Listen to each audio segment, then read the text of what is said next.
Welcome sa Tagalog Manhwa Recap. At lumipat ang eksena sa mansyon na inupahan ni Zhang Zuan. At napasabi si Zhang Zuan sa kanyang isip na malapit na raw magsimula ang freshman competition, kailangan niya na raw magmadali. Maya-maya pa ay binati si Zhang Zuan ng mga guard na nakabantay sa mansyon niya. At napasabi si Zhang Zuan sa kanyang isip na good job, ang bilis daw na nakahanap ni Ziyang ng mga tauhan. Maaasahan niya raw pala talaga ito. At pumasok na si Zhang Zuan sa loob at makikitang binati siya ng mga maid. Napasabi naman si Zhang Zuan na hindi na raw masama. Maya-maya pa ay binati ni Ziyang si Zhang Zuan at sinabing nagawa niya na raw ang pinapagawa nito. Napasabi naman si Zhang Zuan ng well done. Maya-maya pa ay nagtanong si Zhang Zuan kung nakalat na raw ba ni Ziyang ang balita. Sumagot naman si Ziyang na wag daw itong mag-alala. Malalaman daw ng mga tao sa Chanshuan City na mayroong noted teacher na nandito. Nagtanong naman si Zhang Zuan kung paano raw ba ikinalat ni Ziyang ang balita. Sinabi naman ni Ziyang na giniban niya raw ang pwesto niya sa high-profile na paraan at sinabi sa mga tao sa mall na mula ngayon ay isa na siyang butler ng isang noted teacher. At marami raw na mga tao ang pumupunta sa mall kaya nakakasiguro daw siya nakakalat ang balita. Nagtanong naman si Zhang Zuan kung malaki raw ba ang nagastos ni Ziyang sa pagkuha ng mga tauhan. Mayroon pa raw bang natitirang pera? Sumagot naman si Ziyang na hindi naman daw siya gumastos ng malaki dahil nang sinabi niya raw na magtatrabaho siya bilang butler ng noted teacher sumama daw ang mga ito. Mababa lang daw ang hinihingi nilang sweldo at ang ibang araw ay nag-volunteer lang. Kaya ang binigay daw na 50,000 ni Zhang Zuan ay sapat na. Napasabi naman si Zhang Zuan sa kanyang isip na ang katanyagan daw ng isang noted teacher ay nakakamangha. Maya-maya pa ay inutusan ni Zhang Zuan si Ziyang na magtimpla ng tsaa. At sumunod naman ito. Napasabi naman si Zhang Zuan sa kanyang isip na naikalat na raw ang balita, ngayon ang gagawin niya na lang daw ay maghintay. Maya-maya pa ay nagmungkahi si Ziyang na ano raw kaya kung maglagay sila ng sign sa entrance na may nakasulat na mayroong noted teacher dito. Napamura naman si Zhang Zuan sa kanyang isip at napasabing ang tunog daw ng sinasabi ni Ziyang parang mag-ingat upang hindi makagat. Maya-maya pa ay sinabi ni Zhang Zuan na kalimutan na lang daw ni Ziyang iyon. At maglakad-lakad na lang daw muna sila dahil mukhang wala namang pupunta ngayon. Napatanong naman si Ziyang na paano raw kung may dumating at wala sila. Sinabi naman ni Zhang Zuan na sabihin ni Ziyang sa mga guard na kapag mayroon dong dumating wag papasukin ng walang pahintulot niya. Paghintayin lang daw nila ito sa labas. Sumunod naman si Ziyang dito. Maya-maya pa ay sinabi ni Zhang Zuan na muntik niya na rong nakalimutan at tinanong si Ziyang kung sino raw ba ang pinakamayaman na kilala nito. Sumagot naman si Ziyang na si Mr. Ling daw. Ito raw ay ang nagmamay-ari ng mall. Ito raw ay isang bilyonaryo. Sinabi naman ni Zhang Zuan sa kanyang isip na nagpanggap daw siya bilang noted teacher upang kumita ng mabilis kaya syempre mga mayayaman daw ang tatargetin niya. Kaya nagtanong si Zhang Zuan kung nasaan daw ba ngayon si Mr. Ling. Sinabi naman ni Ziyang na sa mga oras daw na ito malamang nasa mall daw si Mr. Ling. At tinanong niya si Zhang Zuan kung gusto niya raw ba itong makita. Sumagot naman si Zhang Zuan ng oo, pupuntahan daw nila ito. At pumunta na nga sila sa mall. Maya-maya pa ay sinabi ni Ziyang na nandoon daw ang office ni Mr. Ling. Napasabi naman si Zhang Zuan na tumatambay daw ang mga mayaman sa kakaibang lugar. Maya-maya pa ay nasa harapan sila ng isang layon na bato. Sinabi naman ni Ziyang na ang mga ito raw ay gawa sa tinang gray jade. Ito raw ang pinaka-the best na gray jade sa buong Chanshuan Kingdom. At ito raw ay ginawa ng isang grade 6 na craftsman. Kaya ang bawat isa raw nito ay nagkakahalaga ng milyon. Napasabi naman si Zhang Zuan sa kanyang isip na kapag nakakuha raw siya ng 1,000,000 mayaman na siya. Ngunit kumpara sa isang tunay na mayaman mukha lang daw siyang isang pulubi. Maya-maya pa ay nagtanong si Ziyang kung gusto raw ba ni Zhang Zuan na hanapin niya si Mr. Ling para i-welcome siya. Sumagot naman si Zhang Zuan na wag na. Maya-maya pa ay hinawakan ni Zhang Zuan ang layon na bato at sinabi kay Ziyang na magtitingin-tingin lang daw siya. Maya-maya pa ay sinabi ni Zhang Zuan na umupo daw muna sila doon. At tinanong si Ziyang kung nagtataka raw ba ito kung bakit ayaw niyang puntahan si Mr. Ling. Sinabi naman ni Ziyang na ayaw niya rong mangahas na alamin kung ano ang iniisip ni Zhang Zuan. Sumagot naman si Zhang Zuan na wag daw itong kabahan, maging honest lang daw ito. Maya-maya pa ay sinabi ni Ziyang na nalilito raw siya dahil si Zhang Zuan daw ay isang noted teacher, kaya kung gusto raw nitong makita si Mr. Ling siguradong hindi raw yun tatanggi. Sinabi naman ni Zhang Zuan na alam niya raw na hindi ito tatanggi, ngunit naniniwala daw ba si Ziyang na kaya niyang papuntahin si Mr. Ling nang hindi pinapaalam ang identity niya bilang noted teacher.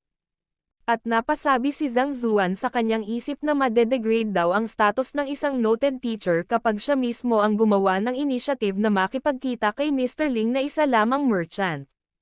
Sinabi naman ni Ziyang na hindi raw siya naniniwala na mapapupunta ni Zhang Zuan si Mr. Ling nang hindi nito sinasabi ang tunay niyang identity. Dahil si Mr. Ling daw ay isang merchant. Ngunit ngayon daw na nagmamay-ari na ito ng napakalaking mall malamang marami na raw itong mga backers. Ngunit ang ibang arong mga officials at mga nobles ay nahihirapan na makipagkita sa kanya. Kaya paano raw ito pupunta kay Zhang Zuan nang hindi nito sinabi ang kanyang tunay na identity? Napatawa naman si Zhang Zuan at napasabing kung ayaw daw maniwala ni Ziyang ipapakita niya raw ito sa kanya. Pero bago yon dapat gawin daw ni Ziyang kung ano ang sasabihin ni Zhang Zuan at wag daw itong magtatangkang tumanggi. Sumang-ayon naman si Ziyang dito. Maya-maya pa ay sinabi ni Zhang Zuan na good at inutusan niya si Ziyang na durugan daw nito ang ulo ng layon na bato sa kaliwa. Hindi naman makapaniwala si Ziyang nang marinig ito. Mangiyak-ngiyak itong lumuhad sa harapan ni Zhang Zuan at sinabing ang mga iyon daw ay nagkakahalaga ng milyon. At iyon daw ay pinapahalagahan ni Mr. Ling, kaya kapag winasak niya raw yon malamang mamamatay daw siya. At nakiusap siya kay Zhang Zuan na wag daw ganito, ayaw niya parong mamatay. Sinabi naman ni Zhang Zuan na wag daw itong mag-alala, magkasama daw sila kaya hindi ito mamamatay. At sinabihan si Ziyang na ayaw raw ba nitong sumunod sa kanya. Napatahimik naman si Ziyang nang marinig ito. Sinabi naman ni Zhang Zuan na mag-relax lang daw ito. Dahil kapag nabasag niya raw ang ulo ng layon na bato tutulungan niya raw na maka-breakthrough si Ziyang mamaya pag uwi nila. Kaya wag daw itong mag-alala dahil hanggat nandito raw si Zhang Zuan wala raw magiging problema. Baka nga raw bigyan pa ng regalo ni Mr. Ling si Ziyang kapag nagawa niya ito. Maya-maya pa ay sumunod na si Ziyang. Tumayo ito sa harap ng layon na bato at sinabing kahit pa raw napakamakapangyarihan ni Mr. Ling nandito naman ang boss niya. Kaya hinigpitan nito ang pagkakahawak niya sa maso at hinampas ang ulo ng layon na bato. Maya-maya pa ay nakita ito ng mga tauhan ni Mr. Ling. Sinabi ng mga ito na sinira daw ng lalaking ito ang favorite na stone lion ni Mr. Ling, kaya hulihin daw nila ito upang makakuha ng malaking reward. Maya-maya pa ay sumugod na ang mga ito kay Ziyang. Napasabi naman si Ziyang na magpapaliwanag daw muna siya. Ngunit nang walang ano-ano ay pinagbububugbag na ito ng mga tauhan ni Mr. Ling. Nagulat naman si Zhang Zuan nang makita ito. Bakit hindi raw muna nag-report ang mga ito kay Mr. Ling? Bakit binugbog daw agad ng mga ito si Ziyang? Napasabi naman si Ziyang na sabi raw ni Zhang Zuan wala rong mangyayari sa kanya, manloloko daw ito.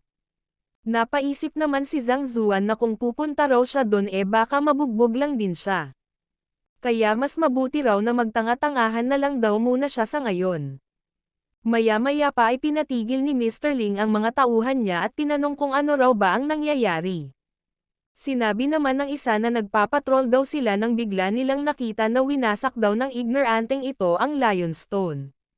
Gusto raw sanang tumakbo nito kaya hinuli daw nila ito. Sinabi naman ni Mr. Ling na hindi raw ba ang taong ito ay si San Ziyang. Sabihin daw nito kung ano ang purpose kung bakit ginawa niya ito, kung ayaw niyang ipatapon niya ito sa ilog at ipakain sa mga isda. Sinabi naman ni Ziyang na inutusan lang daw siya ng master niya. Master, pagtataka naman ni Mr. Ling. Sinabi naman ni Ziyang na oo, ni-recruit daw siya nito kahapon sabay turo sa kinaroroonan ni Zhang Zuan. Maya-maya pa ay nilapitan ni Mr. Ling si Zhang Zuan. At tinanong kung bakit daw ba inutusan nito si Ziyang na wasakin ang Lion Stone niya. Ngunit inanyayahan lang itong maupo ni Zhang Zuan.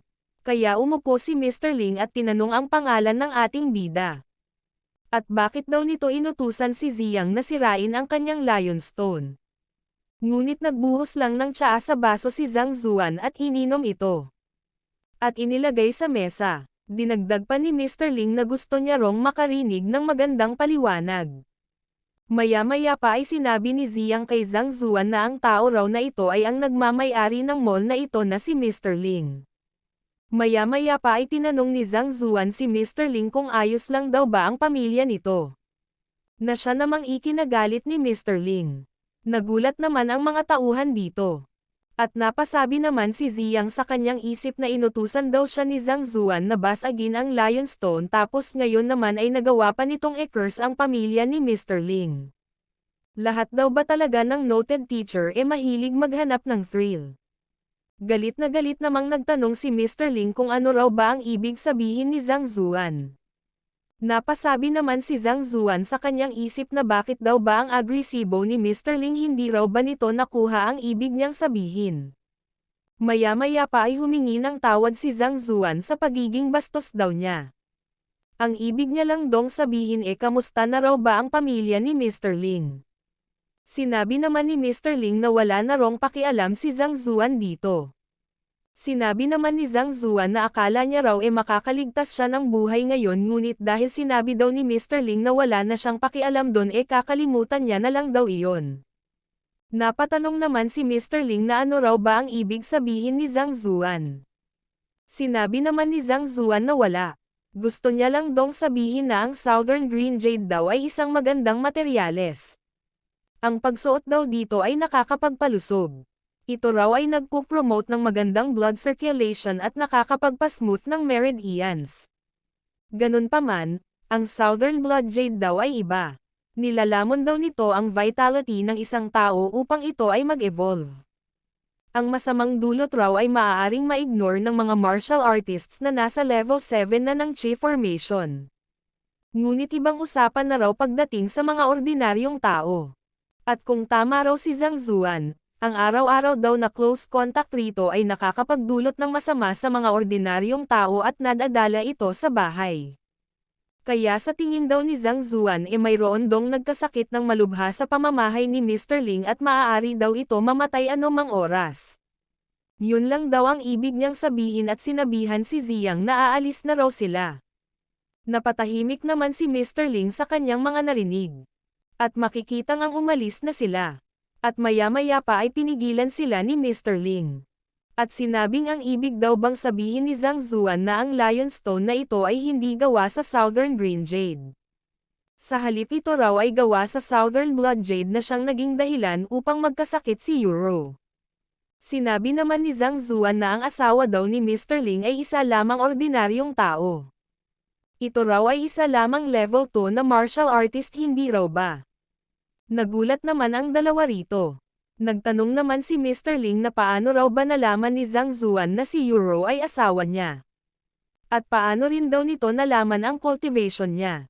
Sinabi naman ni Zhang Zuan na ang mga martial artist daw na nasa level 2 pababa ay hindi kayang ma-resist ang Southern Blood Jade, dahil dinidrain daw nito ang kanilang vitality. Kapag nahawakan daw nila ito, ang kanilang physical function daw ay bababa ng husto. Magiging gray daw ang kulay ng kanilang buhok at ang mga balat daw nila ay lalaylay at hindi na makakapagsalita ng maayos. At sila raw ay hindi nalalagpas ng 6 na buwan. Nagulat naman si Mr. Ling nang marinig ito. Sinabi pa ni Zhang Zuan na dumaan lang daw siya at bigla niyang nakita ang bagay na ito. Kaya upang makaiwas daw sa kapahamakan pinasira niya raw ito sa kanyang butler. At kung sa tingin daw ni Mr. Ling na mali ang ginawa ni Zhang Zuan magpapadala raw siya ng tao bukas upang magbigay ng compensation. At sa tingin daw ni Zhang Zuan sa taglay na kapangyarihan ni Mr. Ling hindi raw ito mahihirapan na hanapin ang residence niya. Kaya duda raw siya na mag-aalala si Mr. Ling na tatakas siya. At umalis na ang dalawa. Maya-maya pa ay nagtanong ang isang tauhan kung pipigilan daw ba nila ang dalawa. Sumagot naman si Mr. Ling na hindi na kailangan. At nag-utos na papuntahin daw dito si Mr. Cheng Yuan. Maya-maya pa ay dumating na si Mr. Cheng at nagtanong kung bakit daw ba siya pinapapapunta ni Mr. Ling. Sumagot naman si Mr. Ling na i-check daw nito kung ang Lionstone daw ba na ito ay gawa sa Southern Green Jade o gawa sa Southern Blood Jade. Sinabi naman ni Mr. Cheng na tiningnan niya na raw ito at ito raw ay, maya-maya pa ay napamura si Mr. Cheng at napasabing paano raw ba ito nangyari. Nagtanong naman si Mr. Ling kung ano raw ba ang problema. Sumagot naman si Mr. Cheng na ito raw pala talaga ay isang Southern Blood Jade.